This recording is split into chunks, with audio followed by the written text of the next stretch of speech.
Hello everyone, welcome back to my channel. This is Kavita. Today we are going to discuss about type of cells. Last time మనం cell గురించి తెలుసుకున్నాము, cell parts గురించి తెలుసుకున్నాము. ఇప్పుడు cell types గురించి తెలుసుకుందాము. ఈ సెల్ టైప్స్ అనేవి ప్రతి ఒక్కరి హ్యూమన్ బాడీలో చాలా రకాలుగా ఉన్నాయి. వాటిని మేజర్గా కొన్ని విధాలుగా కేటగరైజ్ చేసి క్లియర్గా సపరేట్ చేసి వాటిని డిఫరెన్షియేట్ చేసి మనకి అర్థమయ్యేలాగా చూపించారు. అవేననేది ఇన్ డీటెయిల్గా ఇప్పుడు మనం తెలుసుకుందాము. ఇక్కడ మనం ఫస్ట్గా చూడాల్సింది బ్లడ్ సెల్స్.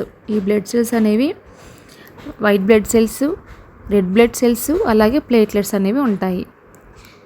ఈ రెడ్ బ్లడ్ సెల్స్ని మెడికల్ టర్మ్లో ఎరిథ్రోసైట్స్ అంటారు. గుర్తుపెట్టుకోండి, ఎరిథ్రోసైట్స్ అంటారు. మెడికల్ స్టూడెంట్స్కి ఖచ్చితంగా ఈ మెడికల్ టర్మ్స్ అనేవి తెలిసి ఉండాలి. ఈ రెడ్ బ్లడ్ సెల్స్ అనేవి ప్రతి ఒక్కరి హ్యూమన్ బాడీలో ఖచ్చితంగా ఉండాలి. చాలా ఇంపార్టెంట్ అయిన సెల్ అన్నమాట. ఈ రెడ్ బ్లడ్ సెల్స్ అనేవి షేప్ ఎలా ఉంటాయి అంటే, అర్థమవడం కోసం చెప్తున్నాను. డోనట్ ఉంటుంది కదండి, ఈ డోనట్కి హోల్ ఉంటుంది. కానీ డోనట్కి హోల్ లేకుండా ఉంటే ఎలా ఉంటుందో అలా ఉంటుంది ఈ ఆర్బీసీస్ అనేవి. ఈ డోనట్ అనేది చుట్టూతా మందంగా రౌండ్గా ఉంటుంది. అలా నెమ్మదిగా లోపలికి వస్తూ ఉంటే, లోపల రౌండ్ లేకుండా ఉంటే అది సిమిలర్గా ఫ్లాటన్గా ఉంటుంది. ఇక్కడ మీకు పిక్చర్ కూడా యాడ్ చేస్తాను ఎలా ఉంటుంది అనేది, మీకు ఒక ఐడియా అనేది ఉంటుంది. ఏదైతే centre part of the RBC ఉందో అది ఫ్లాటన్గా వచ్చేసరికి ఈ కర్వ్ షేప్లో వస్తుంది కదా, దాన్ని బైనోకేవ్ అంటారు. ఆ కర్వ్ షేప్ని కర్వ్ షేప్ అంటారు. సో ఈ బ్లడ్ సెల్స్ అనేవి ఆ షేప్లో ఉంటాయన్నమాట. ఈ ఆర్బీసీస్ అనేవి లంగ్స్ నుంచి ఆక్సిజన్ని క్యారీ చేసుకొని ఆ ఆక్సిజన్ని త్రూఅవుట్ ద బాడీ అంతా సప్లై చేస్తుంది. త్రూ బ్లడ్ ద్వారా ఆక్సిజన్ని సప్లై చేస్తుంది. ఈ ఆర్బీసీ సెల్స్లో న్యూక్లియస్ అనేది ఎక్కువగా ఉంటుంది. న్యూక్లియస్ అంటే ఆక్సిజన్ని ఎక్కువగా సప్లై చేస్తుంది అంటారు కదా. ఇది ఆక్సిజన్ని ఎక్కువగా క్యారీ చేసే కెపాసిటీ ఉంటుంది. కాబట్టి ఈ ఆర్బీసీస్ అనేవి ఆక్సిజన్ని త్రూఅవుట్ ద బాడీ అంతా సప్లై చేస్తూ ఉంటాయి అన్నమాట. అర్థమైంది కదండి. అయితే ఈ ఆర్బీసీస్ నార్మల్ కౌంట్ ప్రతి ఒక్కరి హ్యూమన్ బాడీలో ఎంత ఉండాలి అంటే 4.2 నుంచి 5.4 మిలియన్ పర్ మైక్రోలీటర్స్ అనేవి ఉండాలి. ఈ ఆర్బీసీస్ బాడీలో ఎక్కువగా ఉంటే దాన్ని పాలీసైథీమియా అంటారు. మెడికల్ టర్మ్లో పాలీసైథీమియా అంటారు. అలాగే ఆర్బీసీస్ తక్కువగా ఉంటే మెడికల్ టర్మ్లో అనీమియా అంటారు. అనీమియా అందరికీ తెలుసు, ఒక ఐడియా ఉంటుంది. కానీ పాలీసైథీమియా చాలామందికి తెలీదు. దాని గురించి అప్కమింగ్ వీడియోస్లో మనం తెలుసుకుందాం. ఈ బ్లడ్ సెల్స్లో ఇప్పుడు మనం ఆర్బీసీ గురించి తెలుసుకున్నాము. నెక్స్ట్ డబ్ల్యూబీసీ అంటే వైట్ బ్లడ్ సెల్స్ గురించి కూడా తెలుసుకున్నాము. ఈ వైట్ బ్లడ్ సెల్స్ని మెడికల్ టర్మ్లో ల్యూకోసైట్స్ అంటారు. ఈ వైట్ బ్లడ్ సెల్స్ అనేవి ఇమ్యూన్ సిస్టమ్కి చాలా ఇంపార్టెంట్ రోల్ని ఇస్తుంది. ఎలా అంటే అసలు ఇవి లేకపోతే ఇమ్యూన్ సిస్టమ్ లేదు అన్నంత ఇంపార్టెంట్ అనమాట ఈ డబ్ల్యూబీసీ. ఈ సెల్స్ అనేవి బాడీలోకి ఇన్ఫెక్షన్ రాకుండా ఫైట్ చేస్తాయి. అలాగే ఫారిన్ బాడీ పార్టికల్స్ అనేవి బాడీలోకి చేరకుండా ఉండేందుకు వాటికి అగెనిస్ట్గా ప్రొటెక్ట్ చేస్తూ ఉంటాయన్నమాట ఈ వైట్ బ్లడ్ సెల్స్.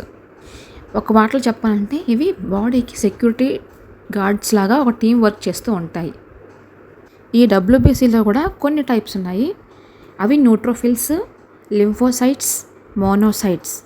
ఇవేం చేస్తాయంటే, న్యూట్రోఫిల్స్ అనేవి బాడీలోకి బ్యాక్టీరియా కానీ ఫంగై కానీ రాకుండా ఇవి ప్రొటెక్ట్ చేస్తూ ఉంటాయి. లింఫోసైట్స్ అనేవి వీటిని అగ్రాన్యులోసైట్స్ అంటారు. మెడికల్ టర్మ్లో అగ్రాన్యులోసైట్స్ అంటారు. ఇందులో T cells, B cells adaptive ఇమ్యూనిటీలో ఉంటాయి. ఈ సెల్స్, బి సెల్స్ గురించి సపరేట్గా ఒక వీడియో చేస్తాను. ఇది కొంచెం డిఫరెంట్ టాపిక్, కన్ఫ్యూజ్ అవ్వకుండా ఉండడం కోసం సపరేట్ చేస్తాను, ఓకేనా.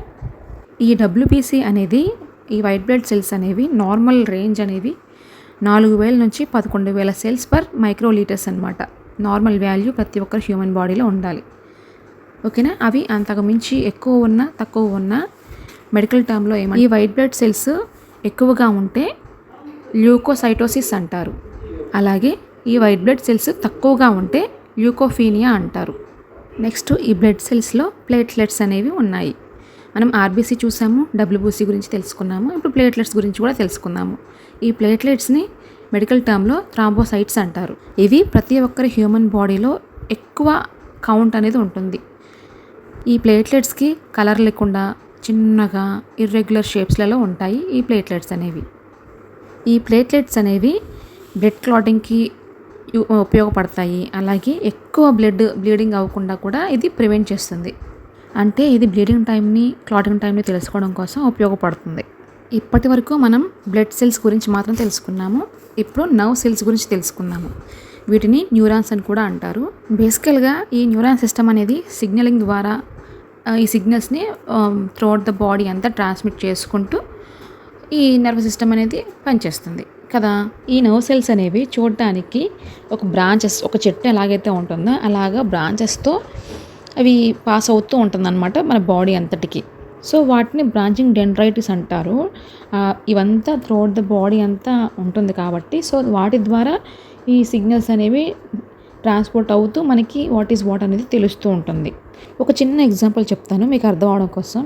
ఇప్పుడు మీరు కింద పడ్డారు, దెబ్బ తగిలింది, అది నొప్పి అనేది మీకు తెలుస్తుంది. ఎలా తెలుస్తుంది? ఆ దెబ్బ తగిలి ఆ నొప్పి అనేది మీకు ఈ నర్వ్ సెల్స్ ద్వారా మీకు త్రూఅవుట్ ద బాడీ అంతా సిగ్నల్ అందుకోవడం వల్ల మీకు ఆ నొప్పి అనేది తెలిసింది. అదే ఇవి సెల్స్ లేకుండా, లేదంటే సెల్స్ ఉన్నా పని చేయకపోతే మీకు నొప్పి అనేది తెలియదు కదా. సో ఈ నర్వ్ సెల్స్ అనేవి హ్యాపీగా ఇంత మంచిగా రెస్పాండ్ అవుతూ ఉన్నాయి అంటే ఈ న్యూరోలాజియల్ సెల్స్ అనేవి వాటికి సపోర్టింగ్గా ఉంటున్నాయి. ఈ న్యూరోలాజియల్ సెల్స్ని గ్లియా అని కూడా అంటారు. ఈ గ్లియా అనేది న్యూరాన్స్కి సపోర్ట్గా ఉంటూ దాని పనిని మంచిగా మెయింటైన్ చేసుకుంటూ పోతుంది. అర్థమైందని అనుకుంటున్నాను. అర్థం కాకపోతే మళ్ళీ కామెంట్స్ చేయండి, మళ్ళీ దీని గురించి మంచిగా ఎక్స్ప్లెయిన్ చేస్తాను. Next muscle cells. వీటిని మెడికల్ టర్మ్లో మయోసైట్స్ అని కూడా అంటారు. ఇదేంటంటే ఈ మజిల్ సెల్స్ అనేవి కాంట్రాక్షన్కి అలాగే మూమెంట్కి స్పెసిఫిక్గా ఈ సెల్స్ అనేవి ఉంటాయి. ఇందులో కూడా 3 టైప్స్ అనేవి ఉన్నాయి. ఒకటి skeletal muscle cells, cardiac muscle cells, అలాగే స్మూత్ మజిల్ సెల్స్. ఈ స్కెలిటల్ మజిల్ సెల్స్ అనేవి బోన్స్కి అటాచ్ అయ్యి వాలంటరీగా మూమెంట్ అనేది వచ్చేస్తుంది అనమాట. అలాగే కార్డియాక్ మజిల్ సెల్స్ అనేవి కార్డియోమయోసైట్స్ అని కూడా అంటారు మెడికల్ టర్మ్లో. ఓకేనా. కార్డియాక్ దగ్గర ఉన్న మజిల్స్ అన్నింటినీ కూడాను మెడికల్ టర్మ్లో కార్డియోమయోసైట్స్ అంటారు. ఈ సెల్స్ అనేవి హార్ట్లో ఉంటాయి.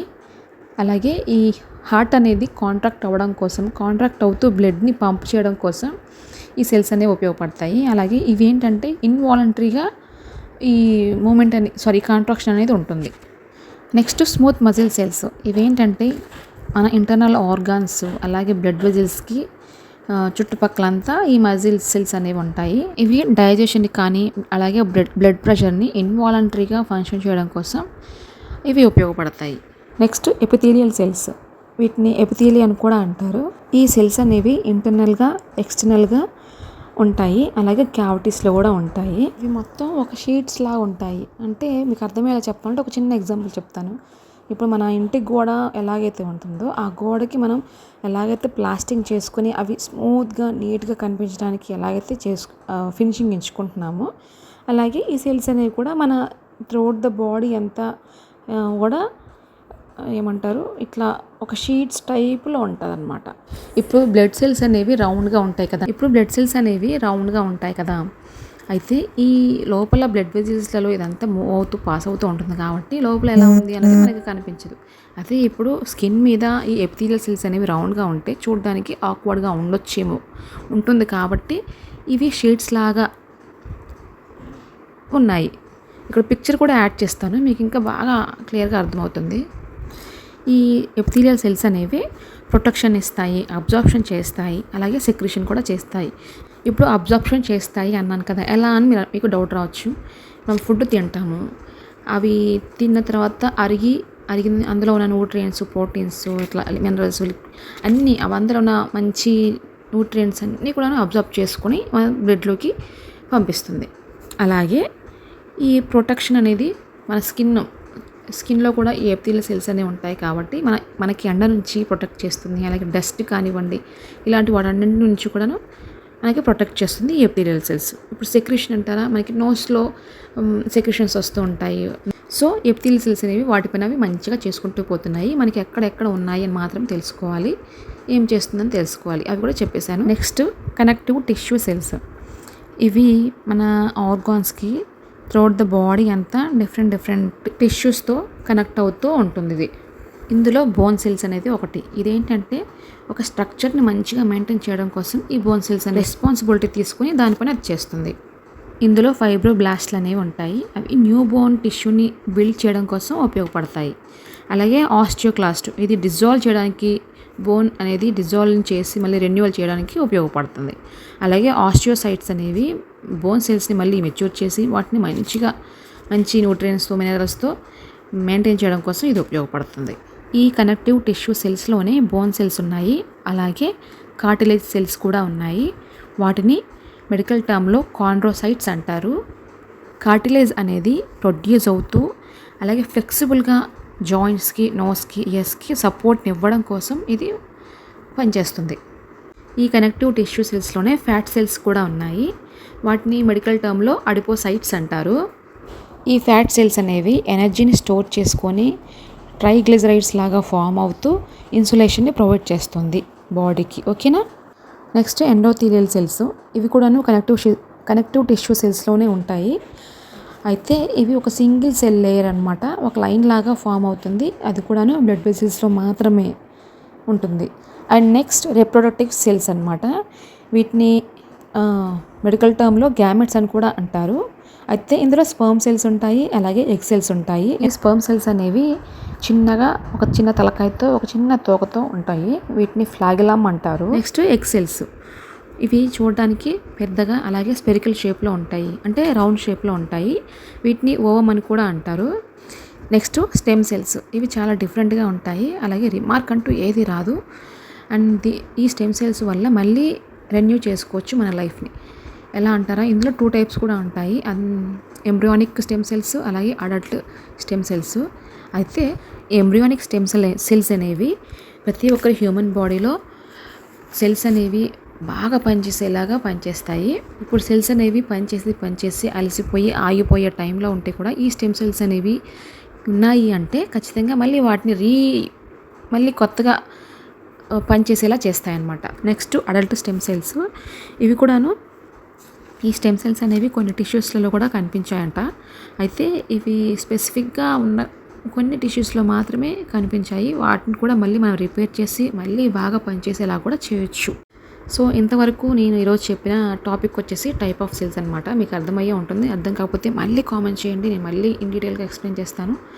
అయితే ఈరోజు మనం ఒకసారి రివ్యూ చేసుకుందాము, ఏమేమి సెల్స్ అనేవి ఎక్స్ప్లెయిన్ చేసాము అని చెప్పేసి. బ్లడ్ సెల్స్, అందులో ఆర్బీసీ, డబ్ల్యూబీసీ, అలాగే ప్లేట్లెట్స్ అనేవి ఉంటాయి. నెక్స్ట్ నర్వ్ సెల్స్, ఆ తర్వాత మజిల్ సెల్స్. ఇందులో కూడాను స్కెలిటల్ మజిల్ సెల్స్ ఉంటాయి, కార్డియాక్ మజిల్ సెల్స్ ఉంటాయి, స్మూత్ మజిల్ సెల్స్ ఉంటాయి, అలాగే ఎపిథీలియల్ సెల్స్. తర్వాత కనెక్టివ్ టిష్యూ సెల్స్.